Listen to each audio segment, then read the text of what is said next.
We all get stuck in a cycle, a routine that becomes mundane and ends up leaving us feeling a little bit frustrated.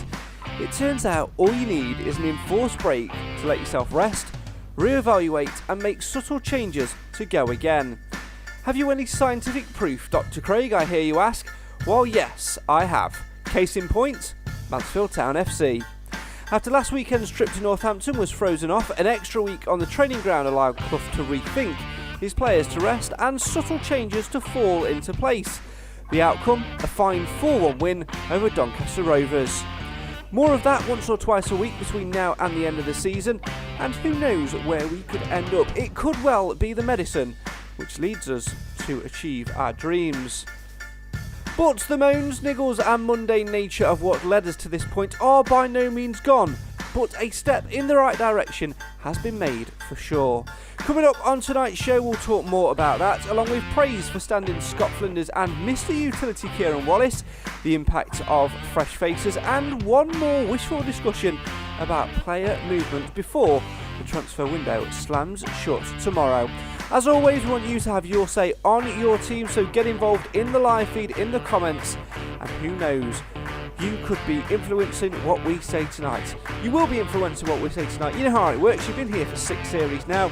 It's the place for you to have your say on your team on the show for the fans, by the fans. Why? Because Mansfield always matters. Let's get it underway, shall we?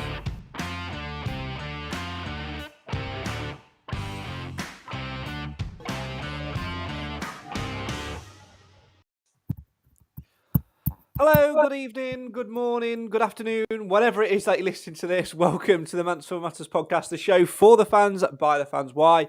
Because Mansfield always matters. And how much better is it to be sitting here on a Monday evening with 3 points in the bank, 4 goals for once? Who would have foresaw that? See where I was going with it? And a lot more to talk about in between as well. We're, 24 hours ish away from the transfer window slamming shut. There could still be some movement. We've got plenty to talk about tonight, and as always, we want you guys at home to have your say on your team. So if you're watching the live version of this, make sure you drop a comment in the live feed with your comment, question, opinion, whatever it is on all things Mansfield Town, and we'll talk about it between now and in the next 45 minutes to an hour or so. Right. Let's find out who's going to be joining me on this voyage of discussion tonight. Let's go across to Sutton Ashfield and say hello to the voice of the Stags, the living legend that is everybody's favourite ditty writer, Mr. Alan Wilson. Good evening. Good evening, Craig. Good evening, everybody. And let's switch to the man who seems to have more inside knowledge than Piers Morgan and the Daily Mail. It's Clive Parkin, the inside man. How are you, mate? All right. Good evening, Craig. Good evening, Alan. Good evening, everybody. I know nothing. You don't, right? Stop trying to be Manuel from Faulty Towers. Barcelona. You clearly know there's something on the horizon with Clive. You've had a few punts, and to be fair, all the punts that you've had so far in January seem to have landed very close to the mark. So with 24-ish hours to go before the end of the transfer window, forget Mystic Meg. It's all about Mystic Clive. What can you tell us? Do have a mole who shall always remain anonymous, and he or she has proved to be reasonably accurate in recent times, and I've no reason to doubt what I'm learning. And at the moment, instinct and moleism tells me that something's going to break tomorrow in the form of a new face and at least one player out on loan. And I think the one that's almost definitely going to go is Mr. Gordon. Yes, I think, regardless of moles, inside information, all of that stuff, get lucky guesses, whatever you want to call it, Alan, I think the writing has perhaps been on the wall a little bit for Callum Gordon. We'll delve into that first before we talk about Doncaster on Saturday. And I think more so in the last few weeks since we brought Callum Johnson in, I think Gordon now is very much down the pecking order in terms of who Clough sees as his right wing backs. Callum Johnson, obviously now the natural first choice. Elliot Hewitt. I think it's fair to say that before Clough plays Kellen Gordon there, he'd rather play Lucas Akins and perhaps Jordan Bowery there as well. So I think that says a lot, and it wouldn't be a surprise whatsoever, would it, tomorrow, if we saw Gordon leaves Mansfield Town, whether it be a loan deal or a permanent deal elsewhere. I think it's one which we're perhaps expecting to come to fruition tomorrow afternoon. Yeah, it's not Mystic Meg, it's Confident Clive. Yeah, No, I think like it's it. right. As soon as we saw Mr. Johnson's signing, I think the writing was on the wall. And like you say, just adhered to. I think he's a little bit down the pecking order.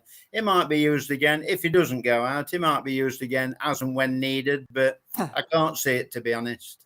On a personal level, chaps, I think we've seen whatever the best of Gordon was, and I think his best is behind him now. And personally, I don't like to see anybody going, but I'd be comfortable in leaving now. But I don't think it'll be a sale. I think it'll be a loan, pending a sale at the end of his contract. But I don't know. It's a difficult situation with Kel Gordon, of course. One of the longest serving players, other than Jason Law and perhaps Jimmy Knowles. He's been in and around it for a while. When he first came, he had that potential. Then he's been plagued with injuries here, there, and everywhere. And I don't know. I think he's not a right back. He's definitely a right wing back or even a right midfielder. I thought that actually, probably for me, Clive, the best that we saw of Kellen Gordon was probably in his first season or so when we played with a flat 4-4-2. I think Dempster was in charge back then, which shows you how long ago it was. When he played out and out right midfield, it's where he played for Lincoln. It's where he sort of got his name a little bit. And I don't think in the way we sort of shape up, we can really utilise him to the best of his ability. Well, I think, yes, I remember him being quite a useful player and quite instrumental, but we've not seen much of that lately. The odd flash of inspiration, the odd belt down the wing, the odd decent cross, but not enough to justify his place. I mean, wherever he goes, he can take his own treatment table with him, can't he? Because we've got one with his name on it, Phil Mill. I think it would be a shame, Alan, but again, like we said, it's not something which we'd necessarily it come out of the blue like perhaps Ollie Hawkins did.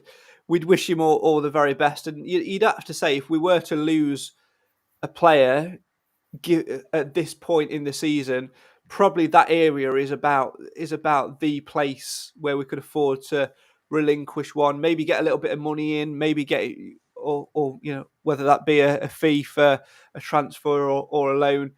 You just wish him all the best. I think the critical thing for me would be learning by our mistakes. And Kellen Gordon, for me, is good enough to play League Two football. He's probably good enough if he stays injury-free and gets a run in the side to play League One football. But for me, if we are to let him go to another club, it cannot be one of our League Two rivals. I think once bitten, twice shy with that, because look at what happened last year with Harry Charlesley.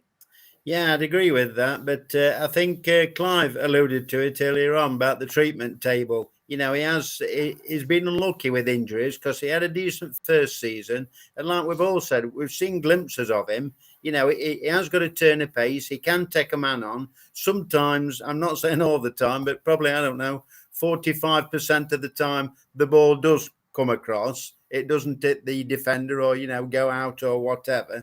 But fair play to that. Good luck to him. If he finds a club, and gets first team football, I wish him all the best.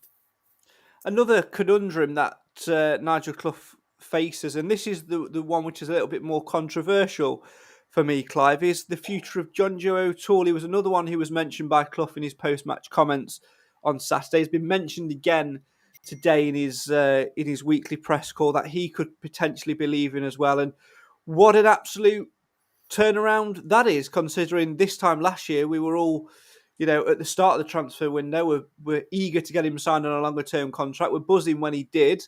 And now it looks like we could be losing him because he's not had the opportunity to play. And, you may or may not agree with me, but I think if we were to let John Joe O'Toole go, I think personally it would be a mistake and make a mockery of our recruitment system from just 12 months ago. Yeah, it makes you wonder just how much these situations are down to personal conflict within the changing room and management team. We don't know anything, of course, but I've just got this feeling that John Joe said something to Mr. Clough or Clough has asked him to do something met with JJ's approval. And I get the impression that John Joe isn't going to bite his tongue. If he's not happy about something, he's probably likely to respond. And I don't think Clough likes that. I think he likes his players to be fairly compliant. So I'm only guessing, but I suspect the real reason behind all this is he's now out of favour. I think that is the big point, Alan, that he's not playing. I think if O'Toole was to ask Clough any questions, it is, why am I not playing? I think actually up until perhaps 2 weeks ago when we brought in Alfie Kilgore, I think he would have had a damn good case. And to be honest, even with Kilgore in the building, I still think that O'Toole does have a case to ask Clough why he's not playing. I would agree there, but I'm going to say same as Callum Gordon. He's had a few injuries. He's been out of form. When he has played, he hasn't looked the player as he did before. Yeah. But after saying that, you've got to have a good run in the team to get your confidence back, your speed up, etc., etc. And I think when he came on with it, was it with Jordan Barry was it the last away match? It looked more like the John Joe O'Toole that we know and love. But I'd agree with you. I don't think he's been given really, a fair crack of the whip through one thing or another. Well, it's got worse for him, hasn't it? Because of the acquisition of Alfie, because you get Harbottle back from injury alongside Alfie. And where's O'Toole going to play? He doesn't trust him to play in midfield, which is one of the areas that O'Toole admitted he wanted to play in. And it's never been part of Clough's mindset to play him anywhere else other than in the back. So I just think Clough sees him as no longer as essential as he was when we took him on. I mean, let's be fair. When we recruited him last season as an out-of-contract player, we were in a pickle defensively, and he filled the gap admirably and became very much a fan's favourite. And on the back of that, the club spent a lot of money to get him contracted in. Other clubs were after him. But you're right, Alan, his form's never got back to where it once was. Now, whether that's because he's not recovered properly from an injury, whether it's motivation, I don't know. But ultimately, in these areas, you just have to trust the club's manager. And if Clough doesn't see him as part of the solution now, then he needs to go and play football somewhere, doesn't he? I think go on, Alan. Sorry, Craig. I think you can just take an example with this one, about John Joe. I mean, look at Macca. Last year, player of the season, he's had a few injuries this year, and he hasn't looked quite the player that he was last year. But that's through no fault of Macca's. If he's injured, and it's just one of those things. You can't seem to get somebody to play, week in, week out every year, to a standard that we'd like. Although Elliot Hewitt's, the other flip side of the coin this year, because he's been outstanding. The thing with O'Toole for me, again, like we mentioned, sort of, October time, it all comes down to the system and Clough's what seemed at the time, and still does for me in a way. There's still something which doesn't quite sit right with me.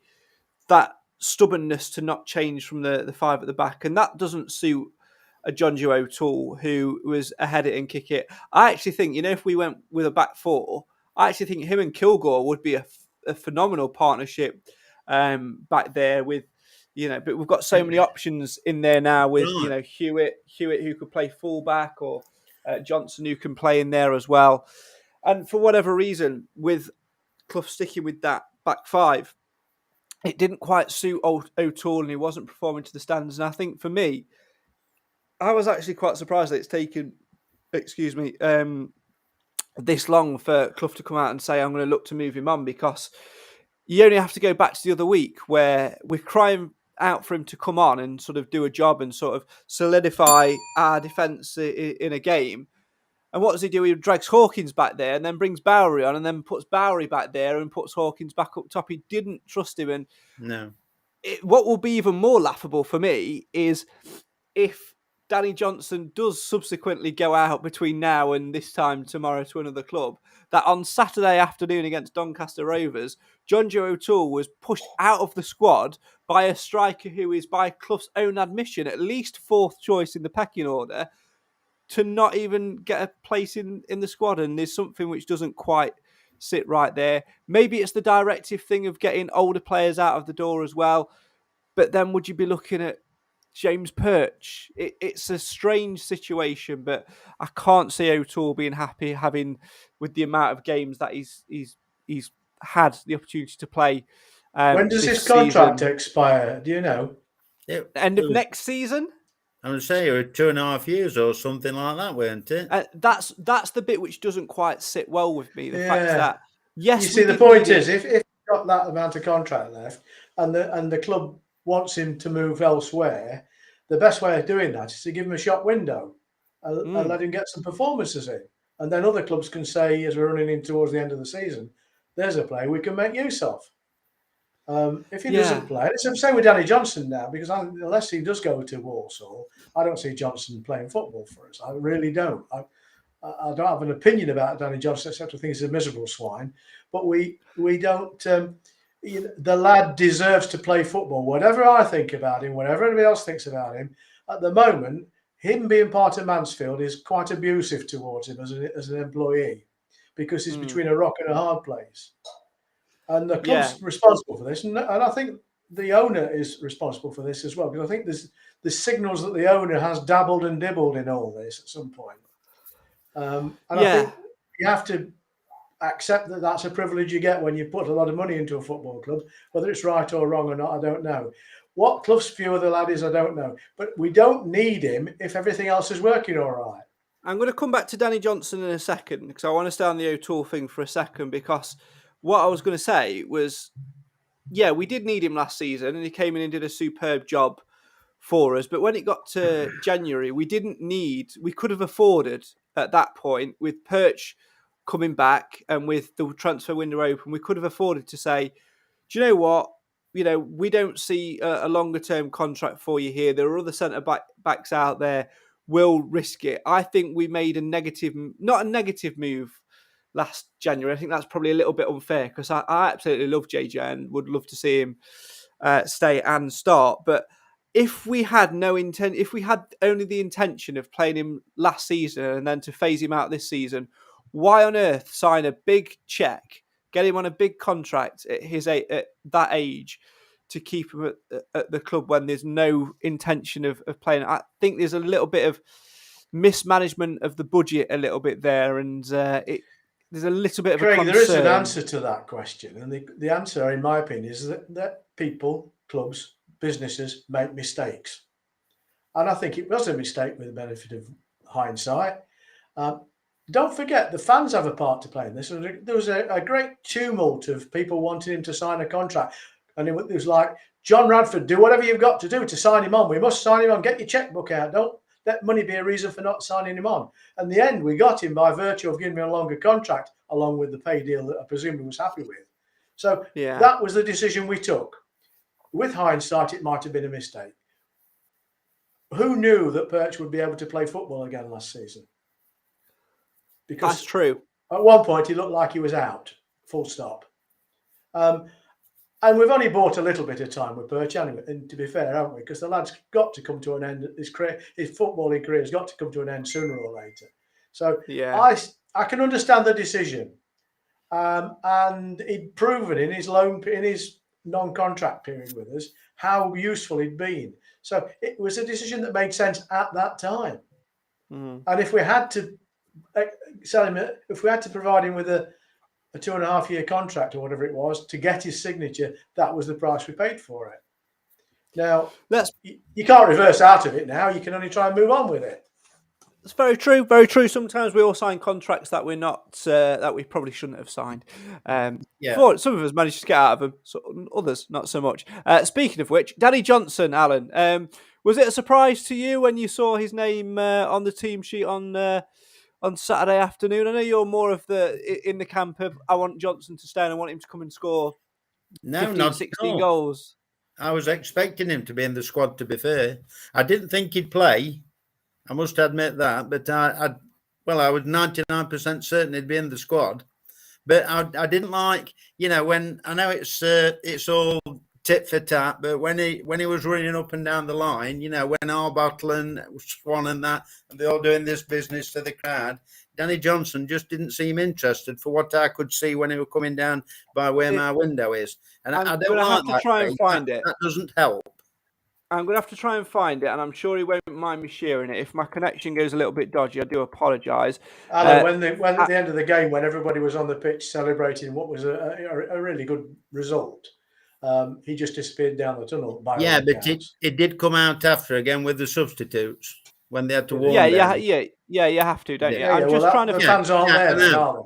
But what I'm likewise, saying, when he was on I don't think when he he's was done on warm-up sprints by doing during the game. Sorry to keep interrupting you, but during the game, when he was warming up along with the other subs, at one point the crowd gave him a bit of a chant. He didn't acknowledge it. He wasn't interested. No. And he's a face like thunder. Now, whether that's his normal face, I don't know, but it's the only one we ever see. Well, it's interesting that you say that. I'm just trying to find a picture which was taken by our photographer friend, Mr. Dan Westwell, who Daniel. Yeah, who took a superb image of Danny Johnson, which I think sums up the entire situation, which I'm just about to post onto. I'm going to put onto our screen in just a second. I'm sure he won't mind me sharing this. So all credit to Dan for this. I've just got to get it loaded up. It will be here in a second as it does its little circly thing. The magic of live production. The image there, I think that you can see on screen for the audio listeners. It's Johnson having sort of a little side look out of his eye with the bib on, drinking a little bit of water. It doesn't look a happy chappy, does he? He doesn't look entirely comfortable with the situation there. If you were a body language expert, Clive, what would you be saying to the image that you can see on screen now?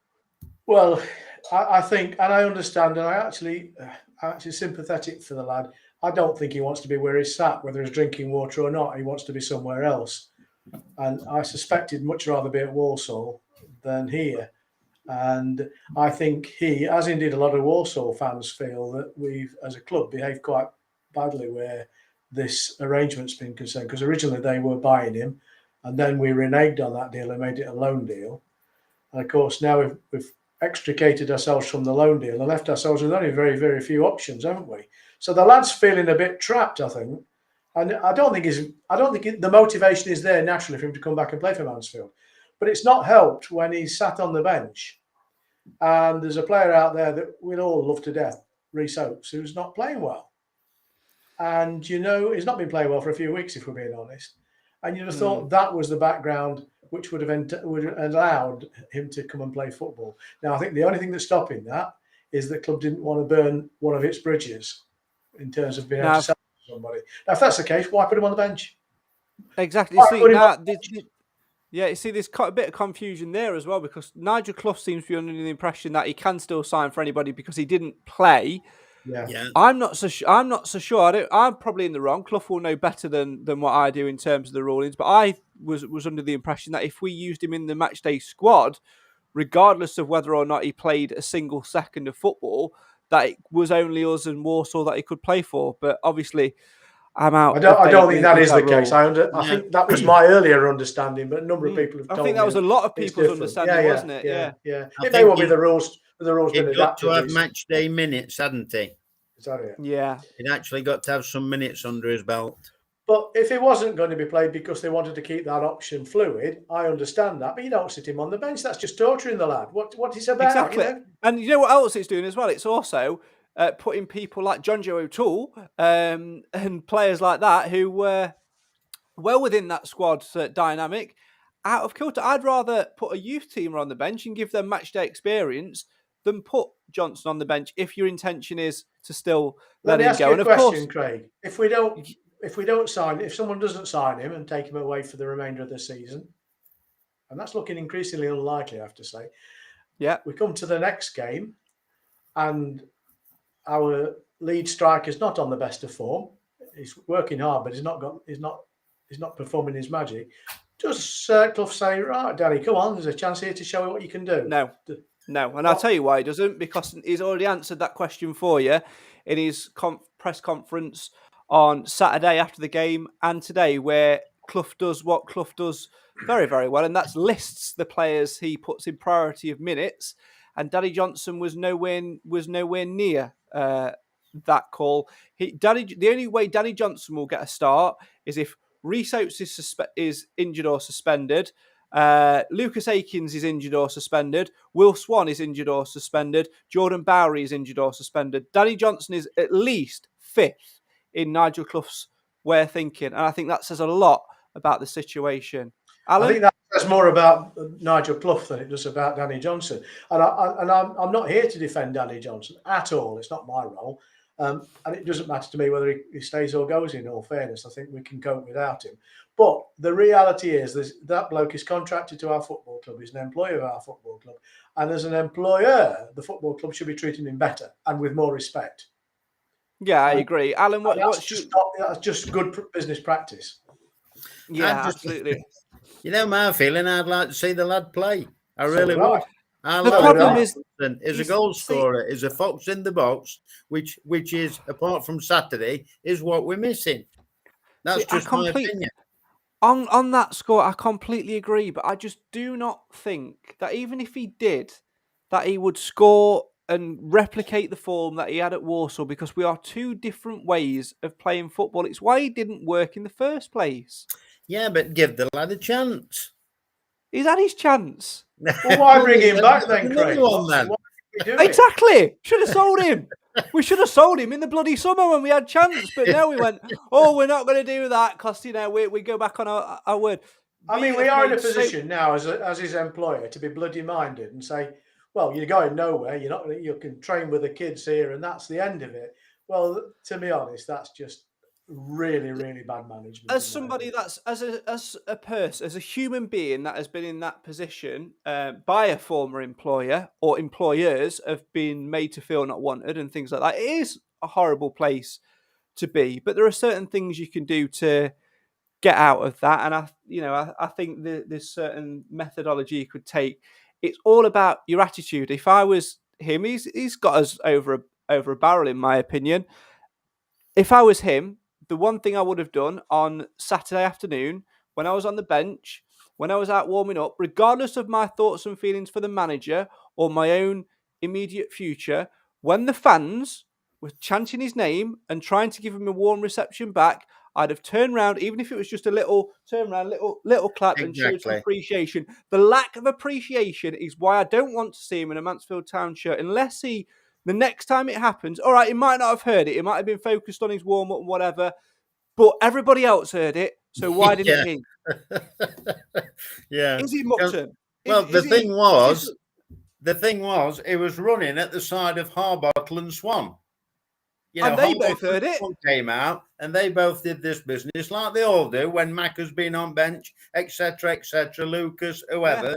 But he came out, and with some of the others, but there was nothing. I think what makes it worse, Alan, it wasn't just the crowd applauding the subs running up and down. At some point, the crowd broke out into singing Danny Johnson. Yeah, they did. You can't presume that's for anybody else other than Danny Johnson. Yeah, maybe I've not been around for a long time. Every time they sang Danny, he heard Callum. Maybe that's the confusion. Maybe that's what it is.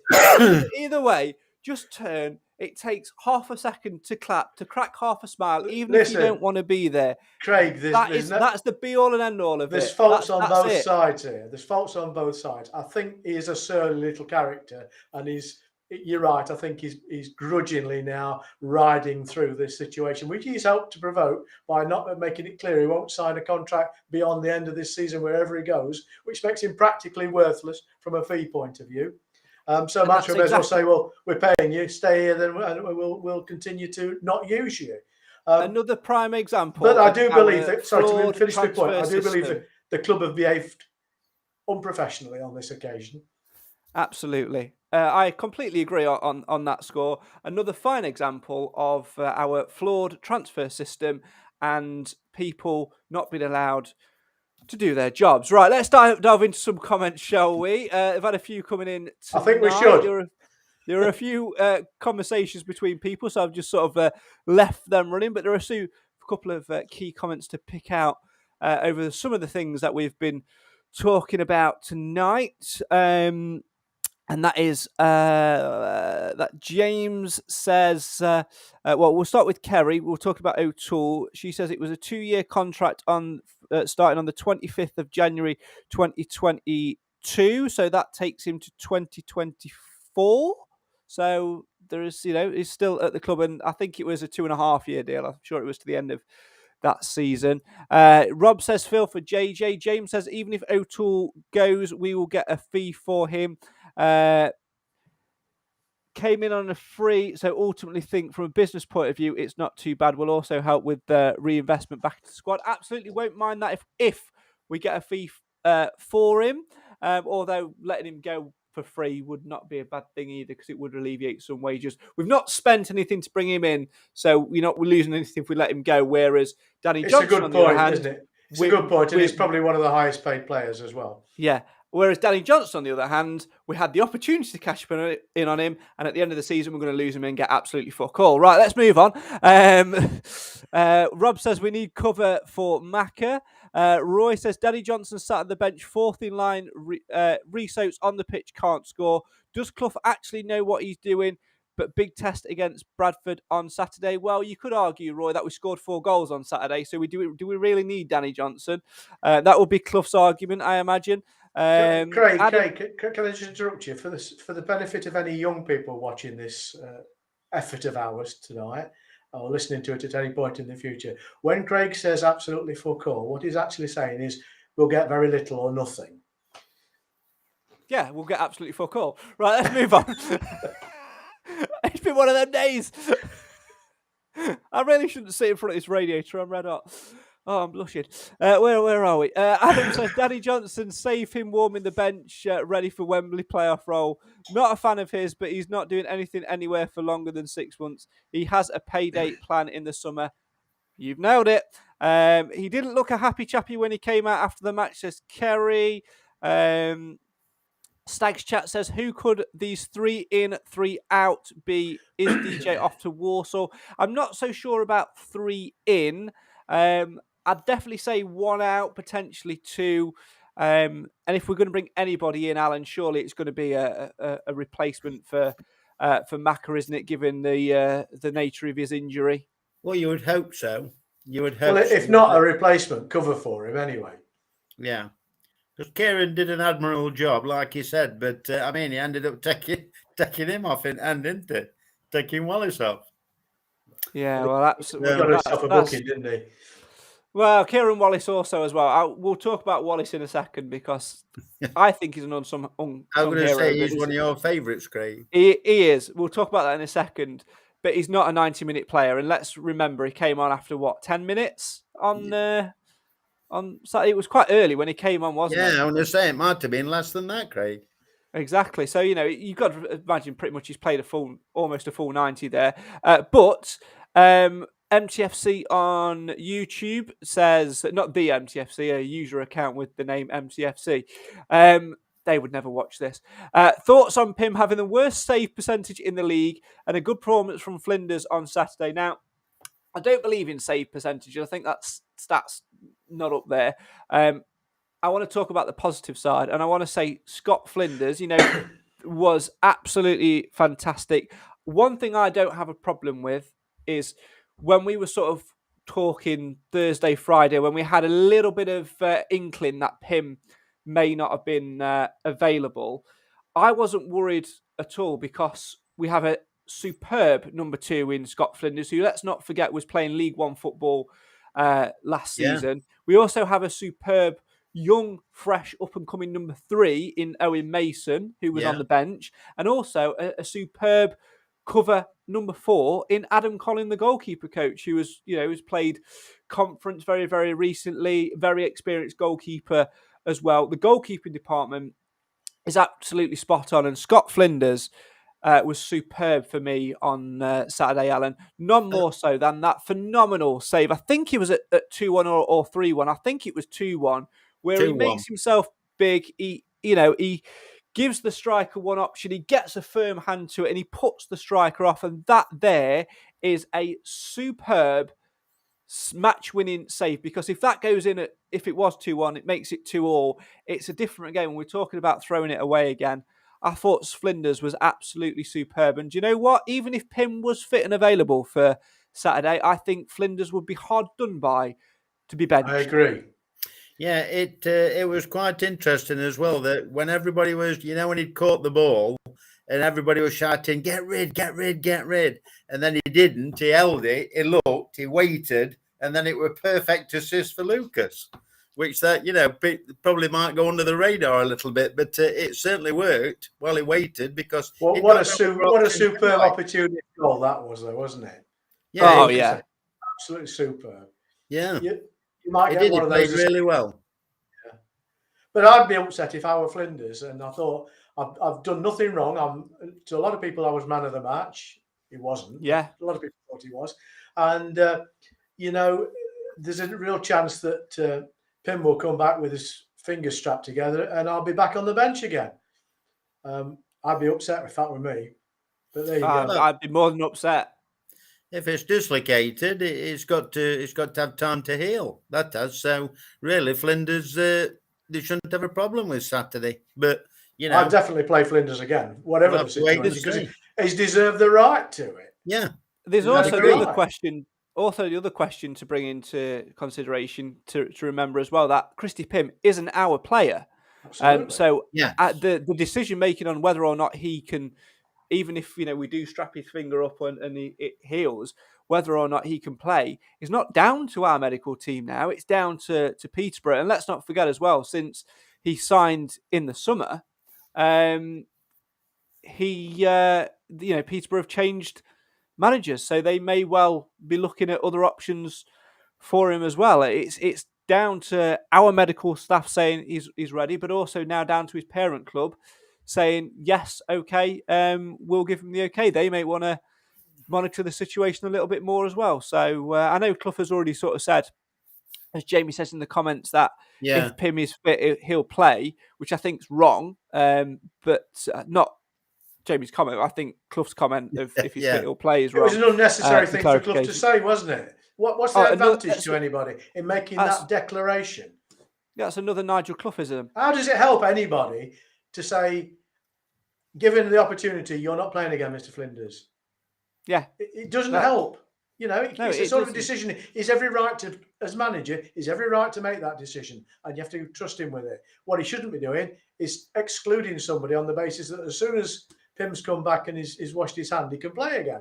Well, I don't wish that Pym's injury will last very long at all. It's not very pleasant as a goalkeeper to have your finger out. But I'd like to see Flinders have at least one more game. I really do. Yeah, he deserves it. He absolutely does deserve it. And like we said, we've got enough in the goalkeeping department. It's not like last season. I mean this in the greatest respect. Merrick Steck is a brilliant character and was by far our number one cheerleader last year. And I was gutted that he didn't get at least a minute of action last season, because he deserved a little bit of it. But had this been the situation this time last season and Bishop got injured, I'd have been worried about the strength our goalkeeping department had. Our goalkeeping coach at the time was not a goalkeeping coach you could register as a player. Owen Mason was a year younger and therefore was out on loan and getting the experience that he needed. Can you imagine bringing Seamus on? I know, much better position now as a goalkeeping setup than what we were, and there is no need. It's not like he's a striker who's scored 20 goals and we're desperate to get him back like we were with Oates last season. We're in no rush to do it, and I think it'd send the wrong message to the players and also maybe to Flinders' confidence. But again, Flinders we don't know what the contractual agreement is. He may well know that he's only there to play if Pym cannot, which, it's by the by, isn't it? But it's by the by. Let's talk about Mr. Utility then, and go from praising Flinders, I can't get my words out, to praising Wallace. Kieran Wallace, he gets some right stick. You may remember a few seasons ago that Paul Digby used to get a lot of stick, and I used to give him a lot of praise on this podcast. Well, I'm going to say it now. Kieran Wallace is the new Paul Digby. He is underrated by many, and yet every time he plays, he is no.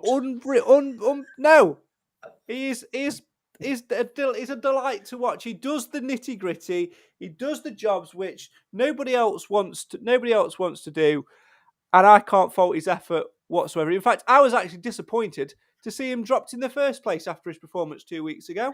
Yeah, I agree with you.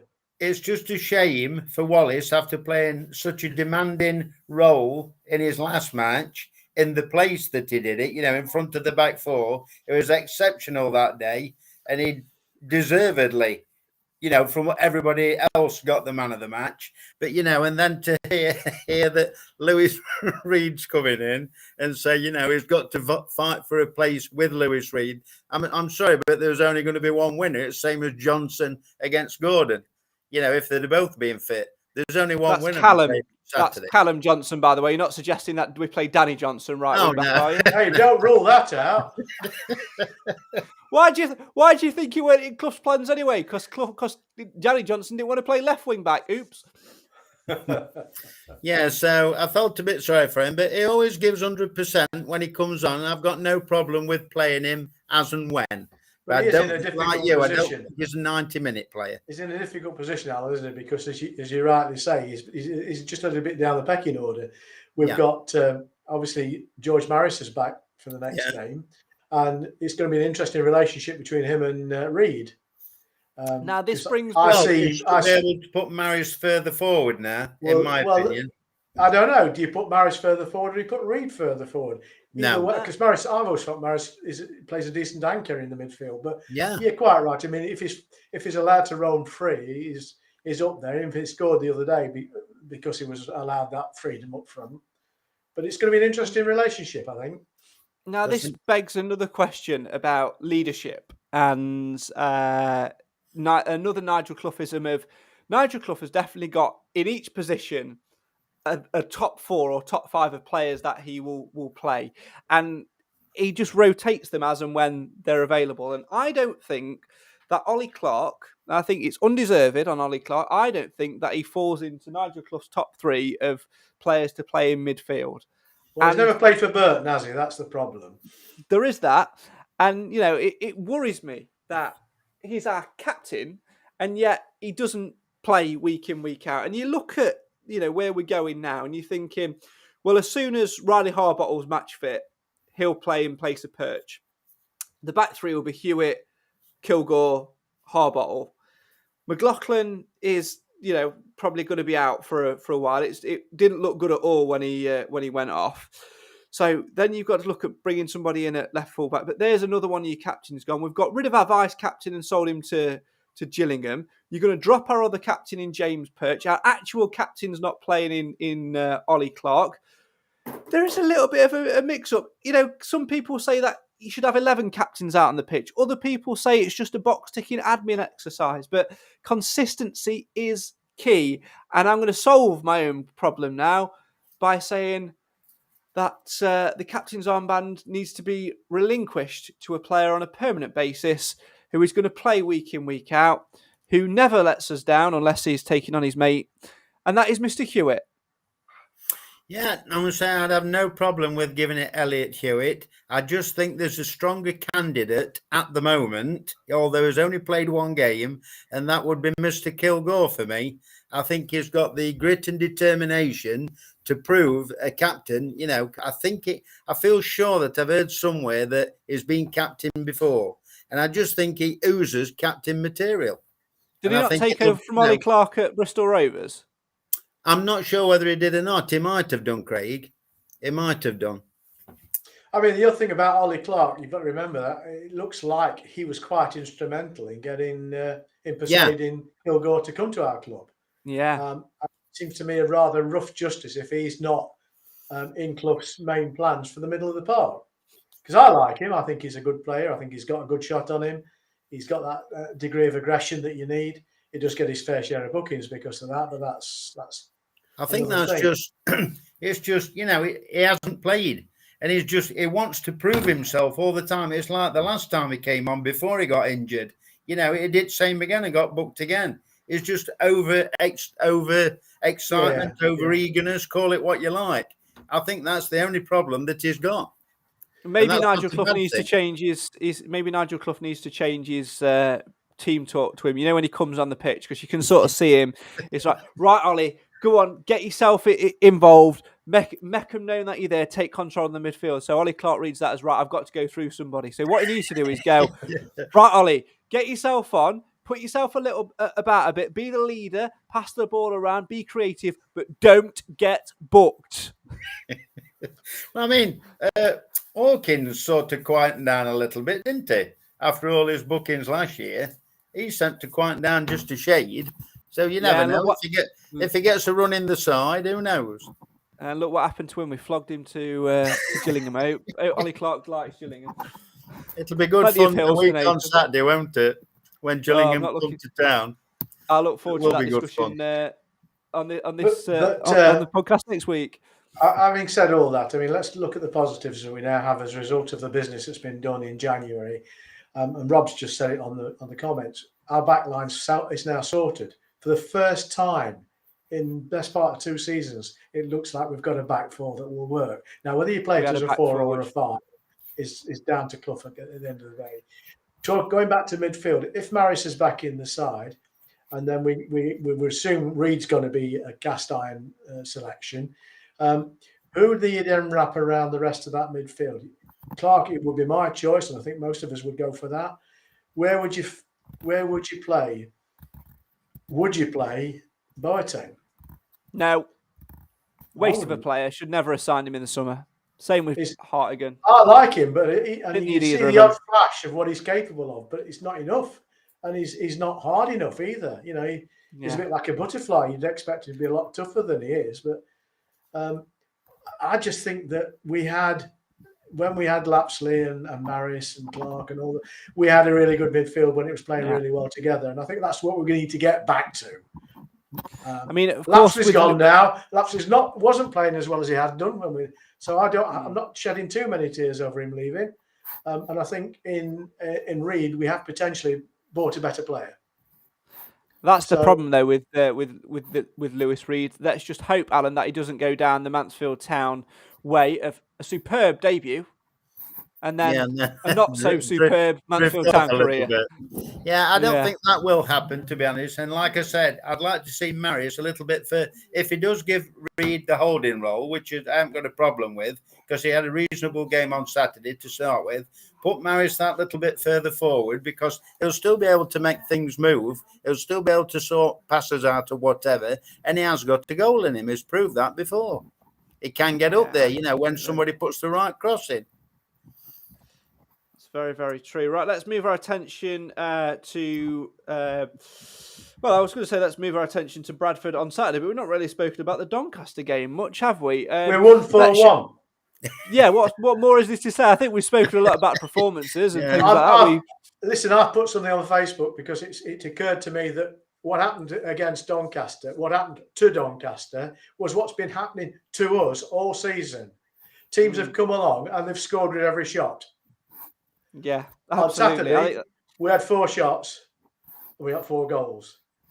And I think Doncaster can feel a little bit hard done to. I agree with Clough on this. He said that the scoreline was a little bit flattering. And I agree with him. Yeah. And I thought Doncaster are a far better team than 4-1 might suggest. So it's a good result, even though I didn't think our performance was that special. The goals were. And the timing of the goals was the most important thing. They came at exactly the right time.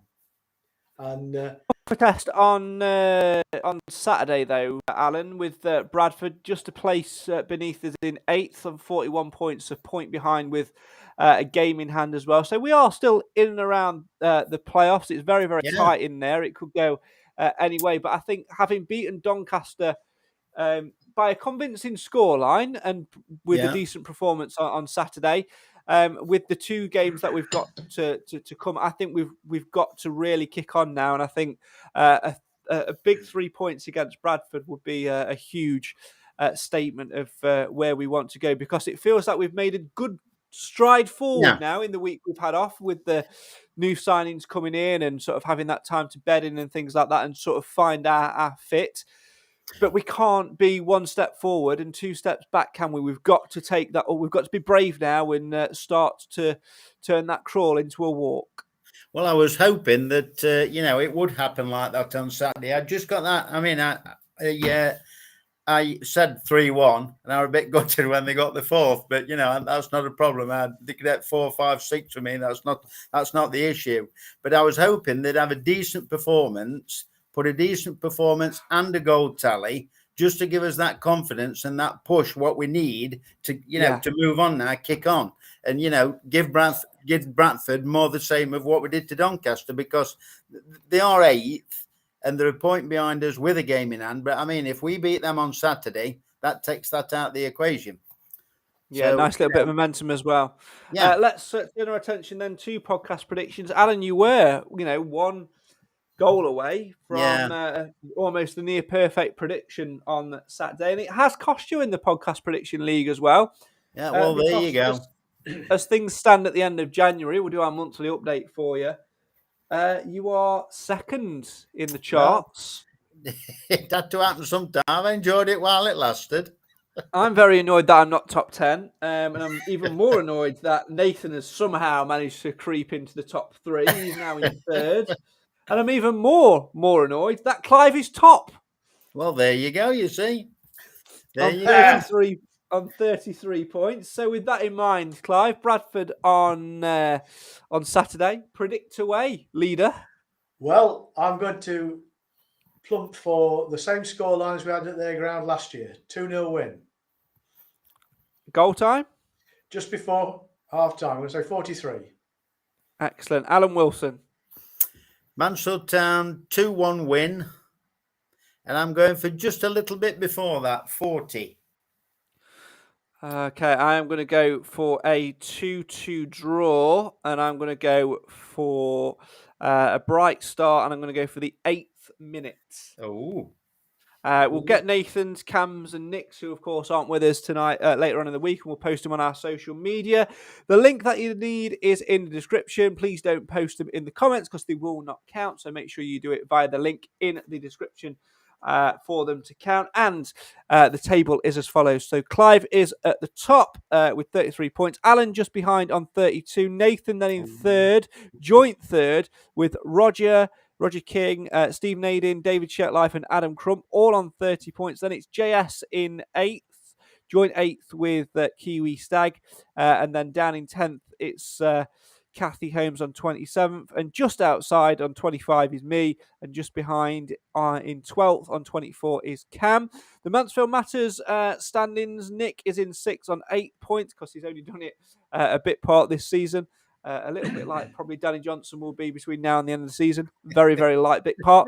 Cam in 5th on 24, me in 4th on 25, Nathan in 3rd, Alan in 2nd, and Clive in 1st. I can tell you that so far this season, 533 points have been scored in podcast predictions. Not that that matters to anyone other than us talking about something in the here and now. Get your predictions in. It's always a bit of fun every single week. Can you knock Clive off of the top of the tower? So there you go. Right, that's almost all we've got time for. A few little bits of housekeeping before we wrap up. Of course, transfer window still very much open. It will close tomorrow. We are expecting a little bit of business. Do we need? Let's put it a different way. Can we afford? Because we are expecting at least one to go. Can we afford one to go and nobody to be brought in, Clive? Yes or no? Yes. Alan? Yes. Ish, I will go with. Watch them splinters. I know, absolutely. And of course, we are, there will be some football in action tomorrow night at One Course Stadium. Alan, do you want to tell us a little bit more about that? Well, it's the Not Senior Cup semi-final, Mansfield Town a Mansfield Town selected 11 versus Colton Town, I do believe. 7:45 kickoff. Get yourself down there. I think it's £3 for adults, £1 concessions. Always a good night there, as those competitions as well, aren't they, Clive? We saw sort of last year. It's good for the players to get a little bit of time in and things like that. And Nigel Clough has sort of said that there will be a few first teamers involved tomorrow night. Riley Harbottle will get some minutes. Ollie Clark will get a bit of a run out as well. Jimmy Knowles potentially as well. So yeah, there's a lot to a lot of reasons to get yourself down to the One Call tomorrow night. If not, just to keep you company, because I think you've been on every messaging platform going, trying to get a friend for tomorrow night. I'm nobby no mates, me. It's surprising how many people have got other commitments when I say, hey, fancy coming to the game. So, I mean, usually I would, but I'm in Liverpool tomorrow night. I'm going to a crime authors event in Liverpool. So, anyway, someone's come to my can't be there. rescue. Let me tell you, I've been drawn into the bosom of Kerry Lou, so I should be all right. I'll leave that one there. Mind you, at least Stephen McLaughlin will be pleased for half an hour or so. Does Macca now? Absolutely. Of course, back to first team action, Alan. Bradford City on Saturday afternoon, a away trip there. SSA bus leaves at, or SSA buses in the plural, 11:15 departure. £15 for Ambers and junior members, £20 for blue members. Non-members are £25. And to book yourself a seat, all you need to do is text the SSA travel line on the number which Alan Wilson knows by memory and is going to read out now. 07967 689 597. Make sure you get yourself booked on at the bus for the SSA. Say hello to Clive tomorrow night if you're going down to watch the under-23s or whatever they want to call themselves. And we'll see you same time probably next week when we talk all about Bradford and look ahead to the return of some old faces as the Stags take on Gillingham as well. And make sure you follow us on all things social media for more discussions throughout the week on the show for the fans, by the fans. Why? Alan, do you know? Because Mansfield always matters. Spot on.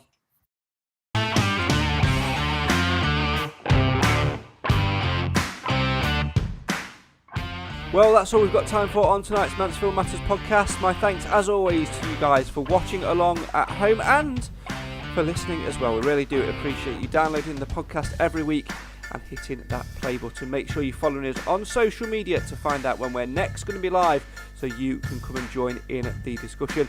My thanks too to the Mansfield Matters podcast panel for their observations, objections, comments, questions and all the usual stuff in the show as well. And make sure you click the link in the description and get involved with podcast predictions as the Stags head for Bradford on Saturday afternoon. And of course, keep involved with us on social media to talk all things transfers and much, much more between now and then. Of course, 24 or so hours left of the transfer window now as we hit the end show button on tonight's podcast, and who knows what could happen. It may have already happened. That's the beauty of recording an outro before you've even done the show. I know it's complicated, but as always, continue the discussion on social media. Right, that's it. I'm off. We will see you again next week, where hopefully the Stags have got 3 more points on board at Bradford. Maybe have added a player to the ranks, and hopefully, from my perspective at least, kept hold of 1 or 2 of their assets. Although I can see more departures than arrivals on deadline day. I'm sure we discussed that on the show. Right, good night. Thanks for listening. As always, this is the show for the fans, by the fans. Why? Because Mansfield always matters.